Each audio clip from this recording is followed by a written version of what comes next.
Hunter class card review, fast and accurate. We're going to kick things off with always a bigger Jormungandr. It's a 1-mana spell, give a minion +2 attack, and excess damage dealt by attacks hits the enemy hero.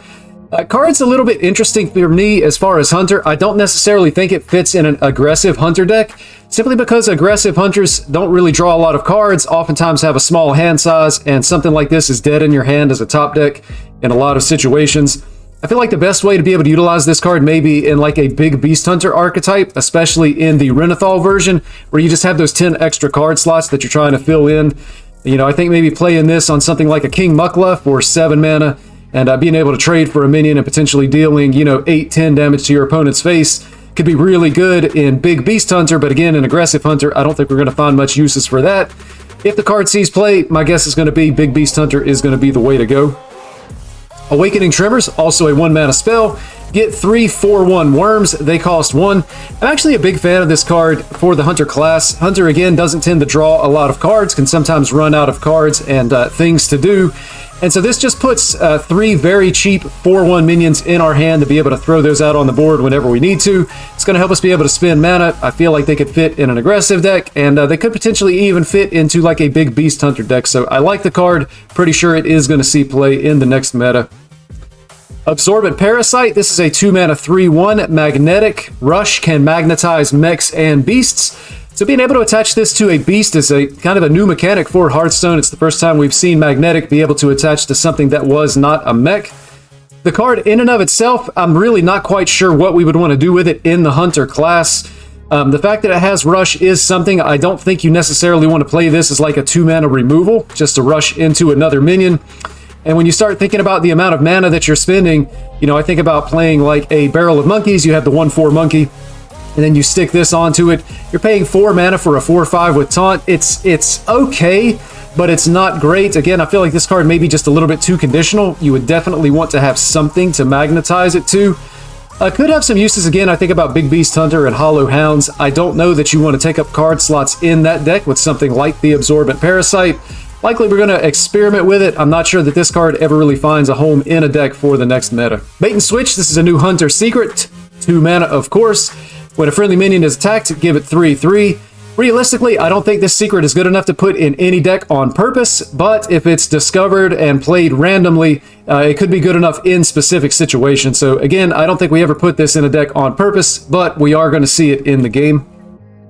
Observer of Myths, a 2-mana 1/4. After you summon a minion with more attack than this, give all friendly minions +1 attack. This is a really interesting card for aggressive Hunter archetypes and being able to buff your board, almost like a Bloodlust style effect, and really be able to close the game out with that burst damage. It's going to be something that Hunter hasn't had in a really, really long time, since some nerfs many years ago to other cards.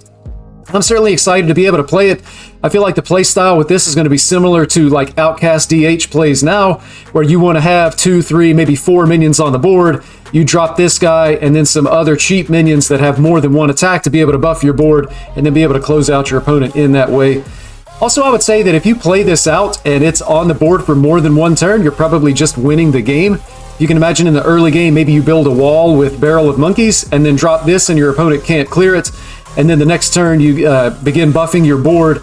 It feels like it's just going to create a lot of damage very quickly, which should be really good in aggressive Hunter strategies. Titan Forge Traps, a 2-mana card. Discover and cast a secret. Forge, do it twice. Actually really excited about this card. This is the first Forge card that I feel like I actually want to put in a deck on purpose. I think you can easily justify forging this card rather than using your hero power. And being able to discover and cast 2 secrets, I think certainly has a lot of upside. One thing to keep in mind here, once this expansion launches, there are going to be a total of 9 Hunter secrets in Standard Hearthstone. So that means we're going to have like a 1 out of 3 chance of being able to discover a specific secret that we're going to be looking for if it only casts once. So unlikely that we're going to be able to get exactly the secret that we want every time, but I think you're actually going to be able to get usable secrets, and I think it's going to go along really well in the Secret Hunter deck that I have theory crafted here at the end of this video. Moving on to Fable Stablehand. This is a 3-mana 3/3 with Rush. Battlecry, if you control a minion with 4 or more attack, gain 2/2. Again, another really interesting card. It depends on having another minion on the board with 4 attack. But I think about the cheap 4/1 worms that we're potentially going to be able to generate if we're running that card in our deck. Also, I think about the Hunter Secret Hidden Meaning. There are a small number of those 3 mana minions that the secret could generate that have 4 attack or more. So potentially there could be games where we're actually able to play this out on turn 3 or turn 4 for only 3 mana as a 5/5 rush. It feels like it could be potentially really, really strong. Potentially in multiple different hunter archetypes. I could see this as being in like an aggressive hunter as well as a big beast hunter. Certainly later in the game with Big Beast Hunter, you might be expecting to have a larger beast on the board, maybe even at all times. And then being able to get down a 3 mana 5/5 with Rush is certainly going to be good. This card has a lot of upside. We're going to have to see how it plays out in practice, but I think the card is going to be pretty strong. Definitely expecting it to see some play. The Hunter Titan, Agrimar the Avenger, Battle Cry, equip a 3/3 weapon. A shellac, I guess is how I'm going to say it. We're going to shellac some people with this baby. And then you can see that the abilities that we get to choose from after your hero attacks, draw a card. Card draw is a premium hunter. I like it. Give your weapon after your hero attacks. Summon a 3/3 enforcer with taunt. So we get a nice little 3/3 with taunt. Likely important to note that's not going to be a beast. And then we also have give your weapon to attack. Your hero is immune while attacking. So again, all of the Titan cards seem to be really strong. I expect all of them to see play. This is no exception. I'm pretty sure you just put this in every single Hunter deck if you have this in your collection. And then the ability that we're going to want to use, I think we're going to assume that it's going to die the turn immediately after it's played. So if you need cards, you just go ahead and take the card draw. If you're looking for damage to close out the game, or removal for the board, then you can make it a 5 attack weapon. You don't take damage if you clear, or you can punch face for 15 over 3 turns. And then, of course, the taunt if you feel like you need a little bit of defense here, but absolutely insane card. Expect it to go in every single Hunter deck. Starstrung Bow, this is a 6 mana 6/2 weapon. Cost 1 less for each friendly secret that is triggered this game. This card is absolutely insane. I think it's going to fully enable a Secret Hunter archetype. It's an archetype that I love. I love playing this deck when it was in Hearthstone in the past. Even being able to play this card for 6 mana, 12 damage over 2 turns, feels really strong in a lot of situations. And being able to discount this, potentially paying only 3 or 4 mana, and being able to weave in a hero power, could potentially mean as much as 16 damage over 2 turns. Huge fan of the card, and I'm really looking forward to being able to play a Hunter Secret deck. And finally, we're rounding things out with Hodir, Father of the Giants. This is an 8 mana 8/8. Battle Cry, set the stats of the next 3 minions you play to 8/8. The card is just too slow. I don't think this sees play in Standard Hearthstone. If you like playing in Arena, you might be able to find a use for it there. Likely could be pretty good. At the end of the day, this is going to be too slow, I think, for decks in the Standard meta. Potentially, maybe you could get away with something like this in a Big Beast Hunter, but you're going to have to be careful how you build it. Just because so many of the cards are already expensive, and if we're already running Lorthamar, do we really need this card? So I don't think it's going to see play, but again, maybe Arena might be the place where something like that could potentially see a little bit of action. Getting into the Theorycrafts, this is probably the deck that I'm going to be playing at minute 1 of the new expansion launch. You can see here that this is going to be a Secret Hunter list. I'm going to take a quick look here at what we're talking about.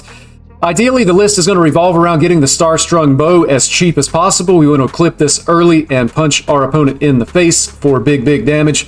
So, of course, we're going to be running the Secret Package, and to me, the Secret Package for this specific Secret Hunter deck is going to be the Costume Singer. Unfortunately, missing a little art there, but that's the card that draws a secret from your deck at the end of your turn.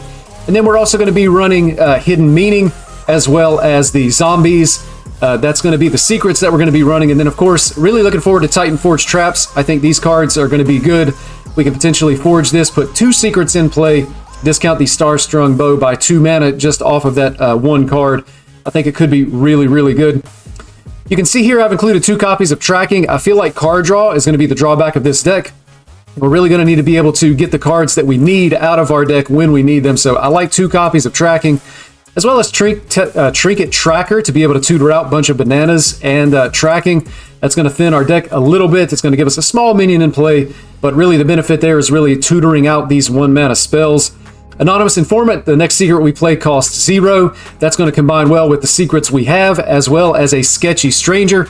We'll be able to discover Rogue and Mage secrets, and potentially we've all seen how strong an objection or a counterspell could be.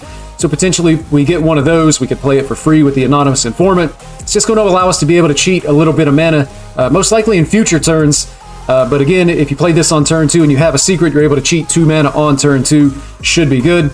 Barrel of Monkeys, likely a core card in every hunter deck moving forward. I like 1 copy of Instrument Tech here. We want to be able to guarantee that we're drawing our big 6/2 weapons. We want to equip these babies. We want to swing face and be able to close out the game as quickly as possible there. Spirit Poacher as well as Wild Spirits making the cut. Again, Wild Seed cards, insanely strong. They go in every single hunter deck. Also, I like Pozic here. It's just a really strong card. It gives us an option at 4 mana. You play this, sometimes your opponent doesn't know what to do. It's just a really, really good card. I think it'll fit in the deck just fine. I like Queen Ashara for the list. We're going to be playing a lot of spells. It should be pretty easy to be able to play 3 spells, and then we'll have a choice of what we want to do. Potentially, we take the card draw option, even though we likely shuffle trash into our deck.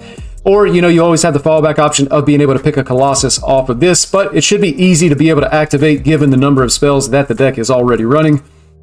Agrimar the Avenger, again, I feel like the Titan goes in every single hunter deck. There's a lot of redundancy when it comes to weapons. Agrimar is a weapon, the bows are weapons, and then potentially we're going to be hitting weapons off of the Wild Seed package. But again, these weapons, the goal is to hopefully be able to push those into our opponent's face every single turn that we possibly can. And I just feel like it's a no-brainer to be able to play the Titan. It's just so strong, we really don't want to miss out on it. Getting into the second deck that I've theory crafted for this, it's really more of a token hunter deck, and looking to make maximum use of the Observer of Myths. We just want to be able to build a board, and then we want to be able to buff that board by playing this, along with some additional minions to be able to grow the attack power that we have on the board. Of course, we're going to be playing Awakening Tremors here. I like the card. It's going to put cards in our hand. I like Baddie Guests here as well. Again, just having a death rattle that leaves a body on the board is going to be good. Bunch of Bananas, of course. This feels like a very core card in every hunter deck. And again, I like the secret package here, so we're going to be running the Costume Singers, as well as Hidden Meaning, as well as the Zombies. I like a couple of copies of Frenzied Fangs. These are minions that are going to be summoned. They are going to activate the Observer of Myths twice. And then, of course, they can be infused, and that's going to be 2 mana for 2 3/3s. Should be really good in this deck, I would expect. Wild Seed package, again, going into the deck. Core, really, in every hunter deck. Fable Stablehand actually making an appearance here. I feel like this is an opportunity to make good use of this card. 3 mana for a 5/5 with Rush, very strong. Again, thinking about comboing that potentially with Awakening Tremors. Also, we may potentially be able to get one of the 4 attack minions off of Hidden Meaning. Hidden Meaning, unfortunately, artwork missing here. But it's the secret that when your opponent spends all their mana, summons a 3 mana minion. Some of those do have 4 attack. In addition to, if we're able to stick the Observer of Myths on the board, as we're able to summon more minions and buff existing minions on the board, even if they don't have 4 or more attack, maybe we can get them there before we play the Stable Hand in order to be able to get it active. I think it should be pretty good in the deck. Again, I like Pozic here. If your opponent kills it without playing those mechs, then that's going to be a couple of 3/3s on our side of the board. If they choose to play those 3/3s, they're basically throwing away their turn, which we would be perfectly happy with. Again, the drawback of the deck I feel like could be card draw. I have 2 copies of Famished Fool here. Really too many spells in the deck to be able to play something like a Magatha, and I think the Famished Fool should be easily infused again with like the Baddie Guest. We have the Barrel of Monkeys, we have multiple minions coming off of Frenzied Fangs, and then of course if we have like the Zombies that's procced while we have the infused card in hand, this will actually be instantly infused and ready to go when we drop it down on turn 5. Again, the Titan core, absolutely, we're going to be playing that card. I like Huntsman Altimore here. There's just so much upside with this card. It should be easy to infuse, again, because of the tokens that we're really trying to get out onto the board. And if you think about playing a combo of the Observer of Myths as well as the Huntsman Altimore, I believe that's going to be a King Crush size tougher. It should be an 8/2, given all of the attack buffs that are going to come into play, as well as the buff from the Leok minion. And now that I think about it, it may actually be a 9 damage Huffer because of all the minions that are being summoned, and proccing the Observer of Myths should be strong. And then we round out this list with Hydralodon. Again, it's minions that are going to proc the Observer of Myths. Hydralodon supports our token strategy here. It supports our infuse strategy, and I think it should be pretty good. That is going to do it for the Hunter class card review and Theorycraft. Thank you for watching. I'm Uncorrupt, and good luck out on the ladder.